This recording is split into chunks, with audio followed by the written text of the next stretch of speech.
자, 오늘은 지난 시간에 이어서 영적 분별력을 위한 자세를 계속해서 좀 살펴볼 건데요. 지난 시간에 우리가 살펴본 영적 분별력의 자세에는 첫 번째는 하나님 얼굴을 구하는 삶이 필수다 말씀드렸습니다. 하나님의 얼굴을 구한다는 말은 하나님 그분 자신만을 사랑하고 하나님만을 추구하는 삶이 하나님 얼굴을 구하는 것이고요. 그 하나님의 얼굴을 구하는 삶과 반대되는 개념이 하나님의 손을 구하는 것이라 말씀드렸죠. 하나님의 손을 구하는 것은 이 사람들이 이제 오해하기 쉬운데 신앙에 대해서 그것은 뭐냐면 이 나의 문제 해결을 위해서 하나님께 하나님의 능력을 구하는 거예요. 많은 사람들이 사실은 그 신앙의 형태를 가지고 있어요. 하나님, 내가 이런 일로 어렵습니다. 우리 가정이, 우리 자녀가 이런 일로 문제 해결이 필요합니다. 주님, 그 문제를 해결해 주세요. 여러분, 신앙이 그것만을 위해서 신앙생활을 하게 되면요, 저와 여러분의 영적인 분별력은 어두워지고 맙니다. 당연히 지난 시간에도 말씀드린 것처럼 우리는 하나님의 능력을 구할 수 있고 하나님으로부터 기도 응답을 구하는 기도 할 수 있습니다. 그러나 문제는 그것만이 신앙의 모든 것인 것처럼 이해하게 되면 그것이 바로 하나님의 손을 구하는 신앙이 되고요, 성경에서 그러한 신앙은 우리의 영적인 눈을 어둡게 한다, 그렇게 가르쳐주고 있기 때문에 저와 여러분은 하나님 자신을 구하는, 하나님의 얼굴을 구하는 신앙생활을 할 수 있기를 예수님의 이름으로 축복합니다. 두 번째, 영적 분별력이 부어지기 위해서는요, 하나님의 뜻이라면 순종하고자 하는 자세를 가지는 것이 대단히 중요합니다. 자, 우리가 이 성경에서 그러면 이렇게 하나님의 뜻을 온전히 순종해가는 사람들이 많이 있는데 그 중에 한 사람을 오늘 한번 살펴보도록 하겠습니다. 창세기 12장으로 가보겠습니다. 창세기 12장 1절에서 3절을 보면 거기에 아브라함의 이 부르심, 아브라함의 순종이 기록되어 있습니다. 자, 한번 보세요. 창세기 12장 1절. 여호와께서 아브라함에게 이르시되 너는 너의 고향과 친척과 아비 집을 떠나 내가 내게 보여줄 땅으로 가라. 내가 너로 큰 민족을 이루고 내게 복을 주어 내 이름을 창대하게 하리니 너는 복이 될지라. 너를 축복하는 자에게는 내가 복을 내리고 너를 저주하는 자에게는 내가 저주하리니 땅의 모든 족속이 너로 말미암아 복을 얻을 것이라 하신지라. 자, 여러분, 여기 지금 창세기 12장 1절에서 3절을 보시면 하나님께서 누구를 부르고 있습니까? 아브라함을 초청하고 있어요. 하나님의 뜻에, 하나님의 길에, 하나님이 원하는 그 길을 가도록 아브라함을 부르고 있는 거죠. 그런데 우리들이 성경을 자세히 보면요, 하나님은 아브라함을 개인적으로 한 명만 부르고 있지 않아요. 분명히 12장 1절에서는 여호와께서 아브라함에게 이르시되, 아브라함 개인을 찾아오시고 개인을 부르시는데 그 아브라함을 부르시는 부르심 속에는 아브라함 개인만 있지 않다는 거예요.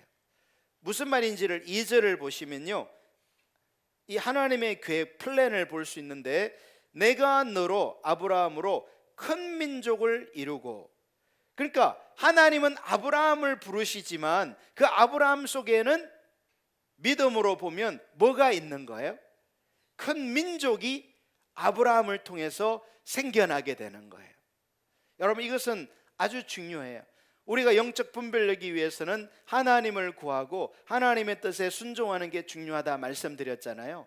아브라함이 하나님의 부르심을 듣고 믿음으로 순종하게 됩니다. 그 삶을 드려요. 그런데 아브라함이 이렇게 믿음으로 순종하는 삶을 살게 되니까 그 하나님이 아브라함을 부르시는 그 부르심은 아브라함 개인뿐만 아니라 그 안에 뭐가 담겨져 있다? 큰 민족이 담겨져 있다는 거예요. 그래서 사실 이 아브라함의 부름으로 말미암아 이 탄생한 민족이 이스라엘입니다. 이스라엘이 지금도 존재하잖아요. 그러니까 하나님은 아브라함을 부르시면서 지금은 아직 이 삶의 현장에 안 나타나 있지만 뭐를 한꺼번에 보고 계시는 거예요? 이스라엘이라는 나라를 함께 보고 계세요. 여러분, 이게 왜 중요하냐면 하나님께서 저와 여러분을 부르셔서 저와 여러분이 하나님을 추구하고 하나님께 순종하는 삶을 살게 되면 영적 분별력이 부어지면서 하나님이 하시고자 하는 놀라운 일들이 개인뿐만 아니라 그 안에 놀라운 믿음의 사람들이 그 안에 담겨져 있게 되는 거예요. 할렐루야. 여러분이 나는 믿음도 연약하고 나는 부족한 게 너무 많고 나는 죄에도 잘 넘어지고 이렇게 생각할지 모르지만요, 하나님의 계획은 전혀 달라요. 하나님은 우리 성도들 한 사람 한 사람을 불러서 그 한 사람을 구원하시고 세워가실 뿐만 아니라 그 한 사람을 통해서 민족과 같은 그런 커다란 계획을 가지고 있다는 사실을 우리가 이 창세기 12장을 통해서 깨달을 수 있게 되는 거죠. 할렐루야.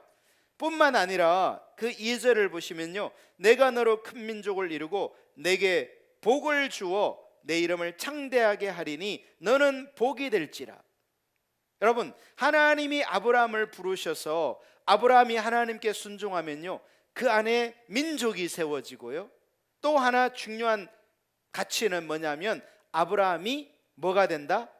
복이 된다. 즉 복이 된다라는 말은 복의 근원이 된다는 의미예요.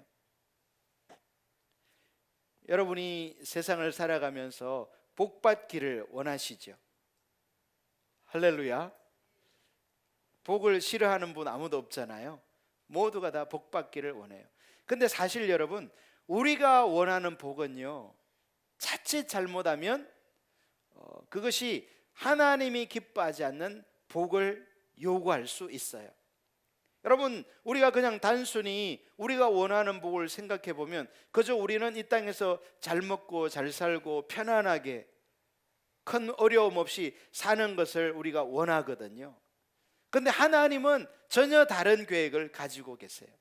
하나님은 이 아브라함을 불러서 민족을 이루시기를 원할 뿐만 아니라 하나님은 아브라함을 통해서 진정한 복을 받는, 복을 누리는 사람이 되게 하시며 아브라함 자신이 복을 받을 뿐만 아니라 복의 근원이 되게 하시는 그 계획을 가지고 계시는 거예요.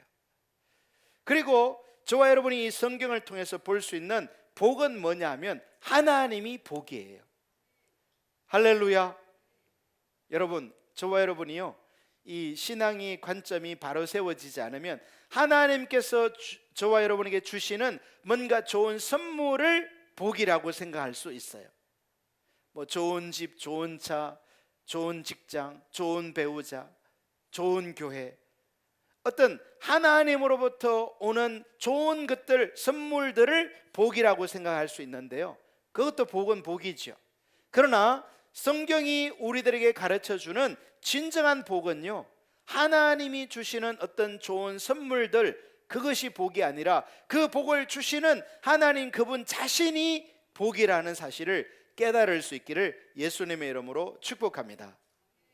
그래서 우리의 신앙생활도 하나님으로부터 오는 뭔가 좋은 것을 받으려 하는 그 신앙이 아니라 하나님 그분 자신을, 복이신 그분 자신을 사랑하고, 그게 아까 말씀드린 하나님 그분을 추구하는 삶과 하나님의 얼굴을 구하는 삶과 밀접하게 관련이 돼 있는 거예요. 여러분, 우리가 영적 분별력이 가려워지면요, 사람들은, 즉 성도들은 복이신 하나님을 사랑하고 하나님을 원하는 것보다 하나님으로부터 오는 뭔가 좋은 것을 바라다가 그 좋은 것을 주시는 대상이신 하나님을 놓쳐버리는 거예요. 우리 사랑하는 등대교회 성도들은 그런 우에 빠지지 않도록 복의 근원이신, 복이신 하나님을 사랑하고 하나님과 동행하는 신앙생활이 되기를 예수님의 이름으로 축복합니다. 그래서 창세기 이 1장, 3장, 12장 1절과 2절에서 우리가 알 수 있는 것은, 첫 번째, 하나님은 아브라함을 개인적으로 부를 뿐만 아니라 그 안에 지금 믿음으로 민족을 보고 계시다. 여러분, 제가 가끔 그런 얘기 하잖아요. 제가 어릴 때 이렇게 합천 해인사라는 골짜기에 살면서 고등학교를 졸업하고 이렇게 누나가 이렇게 돼지 몇 마리를 사주면서 그거를 키우라고. 그래서 제가 아침에 일어나면 돼지 똥 치우는, 돼지 키우는 목동이었어요. 제 직업이. 이제 20살인데 직업이 돼지 몇 마리, 그것도 제 소유가 아닌 누나의 소유의 돼지를 산골에서 키우고 있는 거예요. 내일이 있어요? 미래가 있습니까? 누가 그런 청년에게 시집 오고 싶은 사람 있겠어요? 딸 내주고 싶은 부모님 있을까요? 아무도 없죠. 아마 지금이라도 마찬가지일 거예요. 근데요, 이렇게 정말 겉보기에는 소망 없고 비전 없는 저에게 너무나 놀랍게도 제가 예수님을 믿었다는 사실이에요. 할렐루야. 여러분, 예수님께서 저를 아주 이렇게 어린 나이에부터 저를 부르셨는데, 여러분, 그 주님의 부르심은요, 저를 그냥 구원해서 너 예수님 잘 믿고 네 인생이 이렇게 괜찮은 삶을 살아라, 이것이 다가 아니었어요. 여러분, 그 어린 나이에 주님이 저를 부르시면요, 지금 이렇게 등대교회가 있고 세계가 있고 학교가 있고, 할렐루야, 하나님의 계획 속에는요, 사람들이 보기에는 전혀 소망 없는 사람인데 하나님의 계획은 너무나 놀라운 계획을 가지고 있다는 사실을 아브라함을 통해서도 알 수 있고 제 자신을 통해서도 그것을 알게 되는 것입니다. 할렐루야. 여러분, 이것은요, 여러분도 마찬가지예요. 여러분이 지금 여러분 삶을 보면, 현실을 보면 그렇게 막 내세울 만한 자랑거리가 없을 수도 있어요. 오히려 삶에 문제가 가득하고 어려움이 가득하고 해결되지 않는 일들로 인해서 염려하고 근심할 수 있죠. 근데 여러분, 우리가 믿음으로 하나님을 추구하면서 하나님이 기뻐하시는 그 길 가운데 서게 되면 우리의 삶은 머지않아서 놀랍게 변화되고 달라지게 되는 것입니다. 할렐루야. 여러분, 사단은 저와 여러분을 끊임없이 넘어뜨리고 이렇게 하나님이 기뻐하는 삶을 살지 못하게 하고 하나님이 주시고자 하는 놀라운 유업들을 받아 누리지 못하게 하는 것이 사단의 전략이에요. 근데 주님께서는 요한복음 10장 10절에서 말씀하고 있는 것처럼 내가 온 것은 양으로 생명을 얻게 하고 더 풍성히 누리게 하려 함이라 말씀하심으로써 저와 여러분의 삶에 예수님으로 말미암는 놀라운 풍성한 그 유업이 기다리고 있다는 사실을 깨달을 수 있기를 예수님의 이름으로 축복합니다. 우리가 창세기 12장에서 볼 수 있는 이 아브라함의 부르심은요, 그래서 아브라함 개인만을 위한 부름이 아니라 그 안에 민족이 있고요, 아브라함 개인에게만 복 주는 게 아니라 그로 말미암아 복의 근원이 되는, 믿음으로 하나님을 따라가 순종하게 되면은 복 받는 삶이 어떠한 것인가를 이렇게 샘플로 보여주는 거예요. 그러니까 지금 저와 여러분이 누구라도 하나님을 믿고 하나님을 추구하면서 하나님께 순종하여 하나님을 따라가면요, 그 인생 가운데는 지금 현실이 어떠한지 상관없이 주님이 놀라운 은혜로 복으로 역사하신다는 사실을 깨달을 수 있기를 예수님의 이름으로 축복합니다. 세 번째, 이 창세기 12장에서 우리가 볼 수 있는 것은요, 3절에 나와 있는데, 너를 축복하는 자에게는 내가 복을 내리고 너를 저주하는 자에게는 내가 저주하리니 땅의 모든 족속이 너로 말미암아 복을 얻을 것이라 하신지라. 여러분, 여기 보면 하나님이 아브라함을 부르시면서요, 하나님의 마음속에는 아브라함을 통해서 민족을 세우고 아브라함을 복의 근원이 되게 하실 뿐만 아니라 그 복의 근원으로 아브라함을 만들어서 누가 복받기를 원하신다고 말씀하고 있어요? 3절에 보니까 땅의 모든 족속이 너로 말미암아 복을 얻을 것이라 하신지라. 그러니까 하나님은요, 지금 아브라함 한 사람, 연약한 아브라함 한 사람을 부르시는데 그 하나님의 계획 속에는 아브라함 한 사람뿐만 아니라 뭐가 담겨져 있는 거예요? 땅의 모든 족속이 그 아브라함 부르심 속에 담겨져 있는 거예요. 여러분, 이것을 저와 여러분에게 적용시켜 본다면 우리가 신앙생활을 성경이 가르쳐 주는 대로 하나님을 찾고 하나님을 따라서 하나님의 뜻 가운데 순종하면요, 우리의 삶 속에 민족과 같은 그런 놀라운 후손들이 복을 받는 역사들이 기다리고 있을 뿐만 아니라 우리가 복이 되는 그런 역사들이 나타나고, 더 나아가서 하나님이 주시고자 하는 그 복이 어디까지 전파되는, 땅의 모든 족속이 너로 말미암아 복을 얻을 것이라 라는 그 약속이 성취되게 되는 것입니다.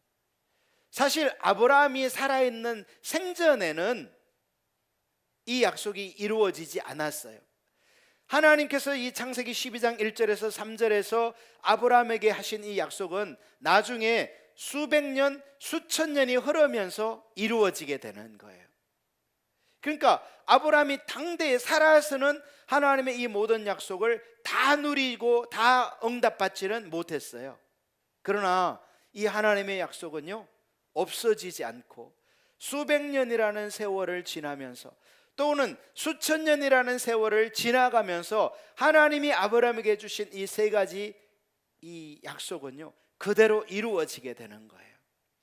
여러분, 저와 여러분이 오늘 이렇게 신앙생활을 하면서 성경이 가르쳐 주는 대로 하나님을 추구하고 하나님의 뜻에 아브라함처럼 순종하여 살게 되면요, 우리의 삶이 복이 되는 역사가 일어나게 됩니다. 할렐루야. 뿐만 아니라 하나님께서 우리에게 주시고자 하는 그 복이요, 전 세계 열방으로 퍼져가게 되는 놀라운 역사가 일어나게 되는 것입니다. 여러분, 우리나라가 5,000년 역사라고 하잖아요. 그런데 이 5,000년 역사 동안에요, 한 번도 이 삼시세끼 하루에 먹는 이 세끼 밥 먹는 문제를 해결한 적이 없어요. 물론 고관 대작들은 그 문제를 해결받았죠.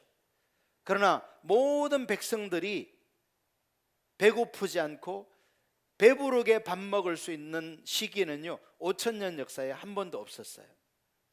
우리가 막 그렇게 대단하게 생각하는 광개토 대왕, 혹은 세종대왕, 이런 역사상 훌륭한 왕들이 통치할 때도요, 우리나라는 여전히 가난하고 먹는 문제가 해결되지 않았어요. 백성들이 겨울에 얼어 죽는 일들이 많이 있었고, 그러니까 이 몸을 보호할 수 있는 따뜻한 옷이 없는 거예요. 가난하기 때문에. 근데 여러분, 지금 2017년 저와 여러분이 살고 있는 이 시대는요, 그런 문제가 다 해결된 시대에 우리가 살고 있는 것입니다. 많은 사람들은 그런 것을 어떤 대통령이나 정치 리더에게 그 영광을 돌리기도 해요. 그 사람 덕분에 우리가 이렇게 잘 살게 됐다, 이렇게 생각하죠. 그런데 여러분, 저와 여러분이 믿음의 눈으로 그것을 보게 되면요, 우리나라의 기독교가 120년 전에 전파됐어요. 그러면서 이 복음의 능력이 국가를 세우고 국민들을 부강하게 하는 것입니다. 할렐루야. 그것을 깨달을 수 있기를 예수님의 이름으로 축복합니다. 우리는 일제 36년간의 강점기와 6.25를 통한 이 온 국가가 초토화되는 폐허 속에서 도저히 소망이 없었죠. 지금의 아프리카 어떠한 빈국보다 더 빈국이 가난한 나라가 우리나라였는데, 복음의 능력이 우리를 여러분 한 세기 만에 부강한 나라가 되게 만들었어요. 여러분, 전 세계 200개가 넘는 나라 가운데요, 한 세기 만에, 한 세대 만에 절대 빈곤에서 절대 이 부강한 나라로 된 역사가 아무도 없어요. 일본이나 대만이나 이런 나라들이 있지만은 그 나라들은요, 한 세기 만에 부강하게 된 게 아니에요. 그 이전 세대부터 그러한 준비들이, 그 인프라들이 갖추어진 거예요. 그런데 우리나라는 완전한 폐허 속에서 하나님의 은혜로 말미암아 먹는 문제가 해결되고 가난이 해결되고 있는 것입니다. 여러분들이 느끼는 이 빈곤감은요, 그것은 절대적인 게 아니에요. 상대적인, 나보다 더 잘 사는 사람을 보니까 내가 힘들다, 내가 어렵게 산다, 그런 거지요. 대부분의 국민들은 사는 집이 있고 차가 있고 적금 통장이 있어요. 여러분, 우리들이 별거 아니라고 생각하는 이런 것들이요, 전 세계로 나가서 따져보면요, 그것이 해결된 사람이 거의 대부분이 해결되지 않았어요. 여러분, 따라서 저와 여러분이 이 하나님이 이끄시는 아브라함을 불러서 하나님의 길로 이끌어 가시는 것은요, 아브라함 개인의 문제가 아니라 그 안에 민족이 있고, 그것을 아브라함에게 복의 근원이 되게 하시며 그것을 세계 열방이 그 복을 동일하게 얻도록 하심이에요. 자, 그러면 이게 어떻게 그렇게 되는지를 간략하게 설명드리면요, 결국 아브라함을 통해서 세워진 민족이 유대 민족이 이스라엘이죠. 그런데 그 유대 민족을 통해서 2000년 전에 누가 태어나는 거예요? 유대 민족 가운데 태어난 메시아가 바로 우리가 믿는 예수 그리스도예요. 그러니까 예수 그리스도는 이 하나님의 언약 속에, 약속 속에서 그 유대 민족이라는 민족이 세워지면서 거기서 태어나게 되는 거예요. 자, 그런데 그 예수 그리스도를 믿게 되면요, 제가 두 번째 설명한 복이 누구라고 했습니까? 복은 하나님이 복이라고 했잖아요. 하나님이 주시는 뭔가 좋은 그것이 복이 아니라 하나님 그분 자신이 복인 거예요. 그런데 우리가 예수님을 믿게 되면요, 복 그 자체이신 하나님이 우리 아버지가 되는 거예요. 할렐루야. 그러니까 아브라함이 받았던 그 축복을 예수 그리스도 안에서 하나님의 자녀된 저와 여러분이 동일하게 누리게 되는 것입니다. 할렐루야. 나아가서 우리만 그 복을 받아 누리는 게 아니라 하나님께서는 아브라함 안에서 아브라함에게 주신 그 약속이 세계 열방으로 퍼져가기를 원하시는 거예요. 여러분 보십시오. 지금 우리나라가 막 이렇게 북한이 막 미사일을 발사하고 막 핵실험을 하고 수소폭탄 실험을 하고 막 전쟁의 이런 위기가 고조되고 있잖아요. 근데 저와 여러분이요, 하나님을 추구하고 하나님 얼굴을 구하는 삶 가운데 하나님의 뜻 가운데 순종하는 삶을 살게 되면요, 하나님께서는 이런 위기들을 바꾸셔서 오히려 저와 여러분을 통해서 전 세계 열방이 복을 받는 그 길로 돌아올 수 있도록 하는 그 통로로 저와 여러분을 쓰신다는 사실이에요. 할렐루야. 여러분, 사람이 살아가면서 그 개인 한 사람이 뭐 이 세상에서 잘 되고 복을 받고 또 자기가 받은 복을 나눠주고 그렇게만 살아도요, 참 칭찬받는 인생이 될 수 있어요. 그런데 그 개인만 그렇게 될 뿐만 아니라 그 사람이 받은 복을 어떤 지역사회나 나아가서 다른 나라에까지 나누어 주는 그런 영향력 있는 삶을 산다면 그거는 정말 놀라운 삶이 되겠죠. 할렐루야. 예수님께서도요, 이 십자가에 죽으시고 부활하셔서 성천하시기 직전에 제자들에게 남긴 말씀이 뭐냐면, 너희는 온 천하에 다니며 만민에게 복음을 전파하라, 이렇게 가르쳐 주셨어요. 자, 여러분, 어떻게 하라고요? 너희는 어디에 다니며? 온 천하에 다니며. 여러분, 저와 여러분이 다녀야 될 이 한계는요, 온 천하, all nations, 모든 나라인 것을 깨달을 수 있기를 예수님의 이름으로 축복합니다. 어떤 분들은 그렇게 말해요.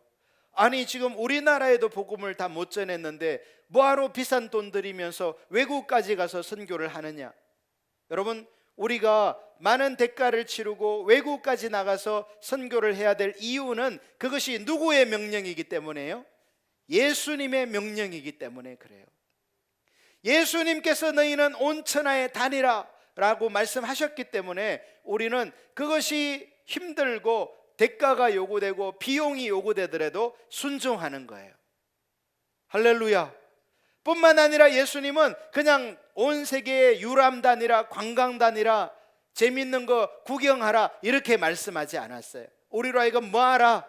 너희는 온 천하에 다니며 만민에게 뭐하라? 복음을 전가하라.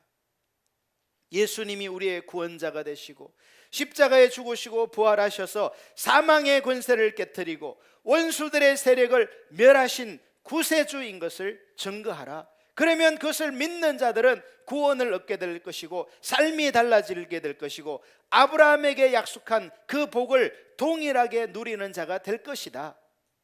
할렐루야.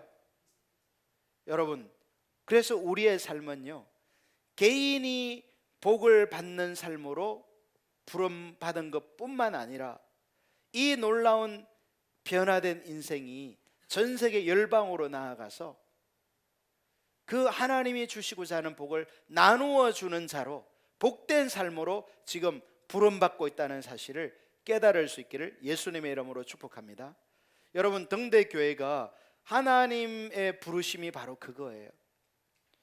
여러분이 선교는 목사님이 나가서 하는 거 아닌가요? 그렇지 않아요. 하나님은 우리 교회 공동체가 바로 그 일을 감당하기를 원하세요. 우리 교회가 규모는 엄청나게 큰 교회가 아니지만, 비록 적은 교회지만 온 성도들이 연합하여서 하나님이 기뻐하시는 그 복이신 예수 그리스도를 온 세계 열방으로 나누어 주는, 전달해 주는 그러한 삶으로 초청받고 있다는 사실을 깨달을 수 있기를 예수님의 이름으로 축복합니다. 그래서 여러분들이요, 이 아브라함이 하나님께 순종함으로 그가 복을 누리고, 그 아브라함 안에 있는 민족이 복을 받고, 그 아브라함 안에 있는 전 세계 열방 가운데 복 주기를 열망하시는 하나님의 의도를 깨달으셔야 돼요. 그래서 내 삶의 영역을 내 가족, 내 교회, 어떤 내 지역사회, 내 직장, 이 영역에서 그것을 뛰어넘어서 열방을 품을 수 있고 기도할 수 있는, 열방에 나아가서 선교할 수 있는 그런 은혜가 부어지기를 예수님의 이름으로 축복합니다. 여러분 보십시오. 이 120년 전에요, 이렇게 그때 당시 선진국이었던 나라에서 복음을 가지고 우리나라에 이렇게 전해 주었어요. 여러분, 그때 당시에 이렇게 선교사님들은 본국에다 이렇게 편지를 쓰거든요. 이 나라의 지금 상황이 어떻고, 뭐가 기도 제목이 필요하고, 필요한 게 뭐고, 이런 선교 편지를 꼭 보내지 않습니까? 그런데 그때 당시에 쓰여진 편지들을 보면요, 우리나라가 너무나 비참한 상황 가운데 있었어요. 6.25가 일어나기 이전부터 우리나라는 너무나 비참한, 우리가 탐관오리라 그러잖아요.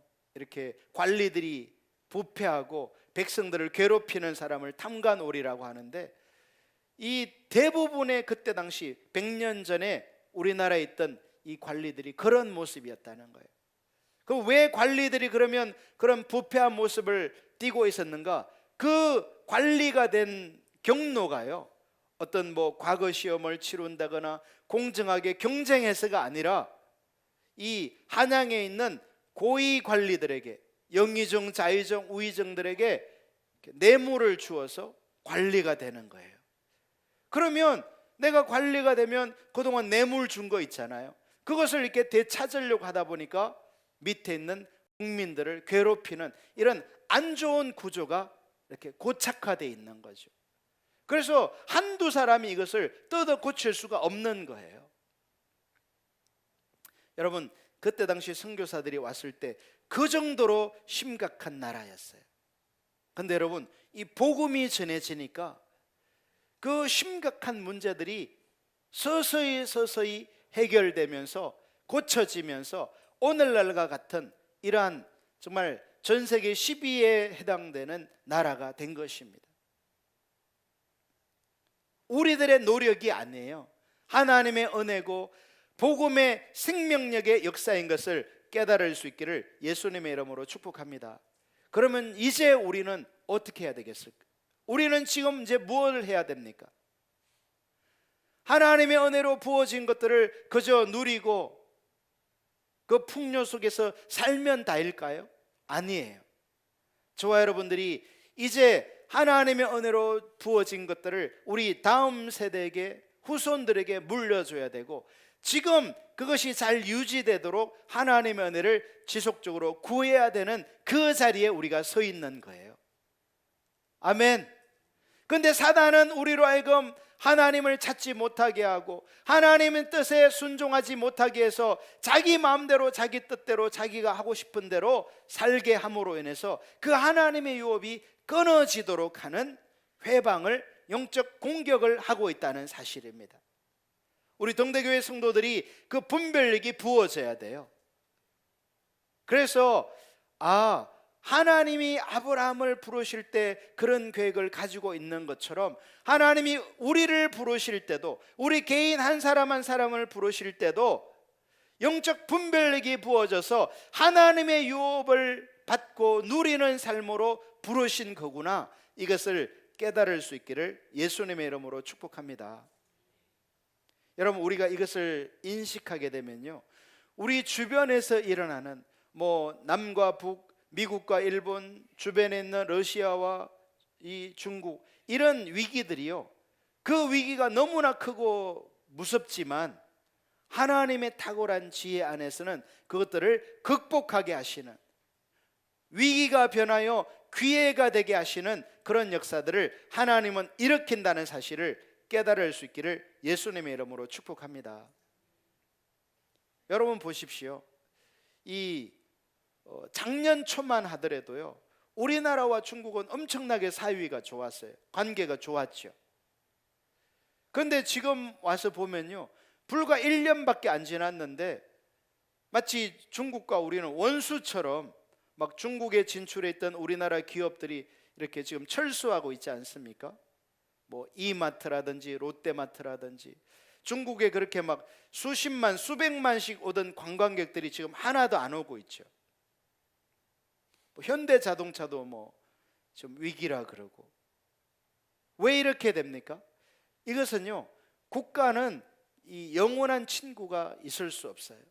자기의 이익에 따라서는 얼마든지 오늘의 친구가 내일의 적으로 바뀌기도 하는 거예요. 그런데 따지고 보면 중국은 강대국이고 우리는 이 국가 크기가 그렇게 크지 않잖아요. 그러면 이런 곳에서 전면전으로 나가면 우리는 좋은 일이 없는 거죠. 그래서 저와 여러분은 이런 위기일수록 믿음의 힘으로 하나님을 추구함으로 영적 분별력이 부어지고 하나님께서 기뻐하는 그 자리에 믿음으로 순종하게 되므로 하나님이 복으로, 유업으로 함께 하시는 그 역사들을 경험할 수 있기를 예수님의 이름으로 축복합니다. 그래서 우리 동대교회 성도들이 이 눈이요, 더 열려져야 돼요.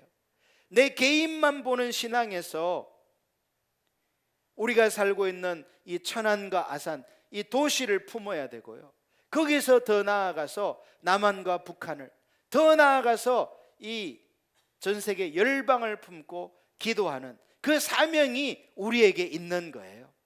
하나님은 동대교회를 세우시면서 그 사명을 주신 것입니다. 여러분들이 개인의 문제만 빠져있는 그 자리에서 열방에게까지 나아가는 그 은혜가 부어지기를 예수님의 이름으로 축복합니다. 우리가 이렇게 하나님의 뜻을 인식하고 깨닫고 순종하여 하나님이 기뻐하는 자리에 서게 되잖아요. 그러면 우리의 삶에는 하나님의 생명과 보호와 하나님의 유업이 지속적으로 부어지게 되는 거예요. 할렐루야. 어떠한 외부적 위기가 와도요, 거기에 살아날 길이 있어요. 생명의 길이 있단 말이에요. 여러분, 하나님께는 좌절이 없어요. 포기가 없어요. 하나님께는 끝이 없어요. 하나님께는 반드시 생명의 길이, 하나님께는 또 다른 대안이 있는 것입니다. 우리가 이해하지 못하는, 우리가 깨닫지 못하는, 알 수 없는 새롭고 산 길을 내시는 분이 하나님이세요. 할렐루야. 저는 여러분들에게 막연한 그런 안도, 막연한 그런 평안을 누리라 얘기하는 게 아니에요. 이것은 구체적인 주님을 추구하고 주님을 따라가는 백성에게는 하나님이 반드시 생명으로 역사하신다. 그게 제가 이렇게 역사를 통해서, 우리나라의 역사를 통해서, 개인을 통해서 여러분에게 말씀드렸고요. 앞으로도 마찬가지다 이거예요. 앞으로 어떠한 위기가 오더라도 저와 여러분이 주님을 따라가면 거기에는 생명의 역사가 주님이 함께하게 된다는 사실을 깨달으시고 지속적으로 주님을 찾고 구하여 순종함으로 영적인 눈이 더 열려지고 하나님이 기뻐하는 가운데 하나님의 생명이 아브라함에게 임한 것처럼, 이스라엘에게 임한 것처럼 저와 여러분에게도 부어지고 우리나라에도 부어지고, 그것이 나아가서 열방에까지 전달되는 복된 역사가 일어나기를 예수님의 이름으로 축복합니다.